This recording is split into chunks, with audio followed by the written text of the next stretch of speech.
મારું નામ મોહનભાઈ ગણેશજી પ્રજાપતિ. હું અને મારા બાબા સતીશ મોટો અને નાનો બાબા ભાવેશ, અમે લોકો લગભગ 12:30 થી 12ના ગાળામાં કલોલ પહોંચ્યા હતા.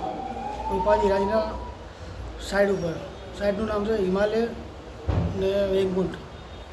પછી અમે ત્યાં બેઠા, ચા પાણી કર્યા. પછી ત્યાં મારા બાબા લોકોએ ફોન લગાવ્યો રૂપાજીને કે તમે ક્યાં છો રૂપાજી? તો તમે 10 મિનિટ બેસો, હું આવું છું. પછી એ આવ્યા, એમને હાથ બાદ મિલાવ્યા, વ્યવસ્થિત વાત કરી. પછી થોડી વાર વાતચીત કરી. પછી કે ચલો સતીશભાઈ ને ભાવેશ આપણે જઈએ બેંકમાં જઈને આવીએ કે નાગરિક બેંકમાં. તો મને કે તમે અહીંયા ઊભા રહો, કે તમે અહીંયા બેસો, કે અમે જઈને આવીએ બેંકમાં. એ લગભગ 4 વાગ્યા સુધી સાહેબ હું ત્યાં બેઠો રહ્યો. પછી મને મારા મિસ્ટરનો ઘેરથી ફોન આવ્યો કે તમે ક્યાં છો? મેં કહ્યું સાહેબ હું અહીંયા તું ફાર્મ હાઉસ એમના સાઈડ ઉપર બેઠો છું. તો કે તમને ખબર છે કે સતીશનો એનો એક્સિડન્ટ થયો છે? તો પછી એને પછી મારા શાળાનો ફોન આવ્યો. મારો શાળો કે તમે ક્યાં છો? કે હું અહીંયા સાઈડ ઉપર બેઠો છું. કે તમે જલ્દી ફટાફટ વિનાયક હોસ્પિટલ પહોંચો.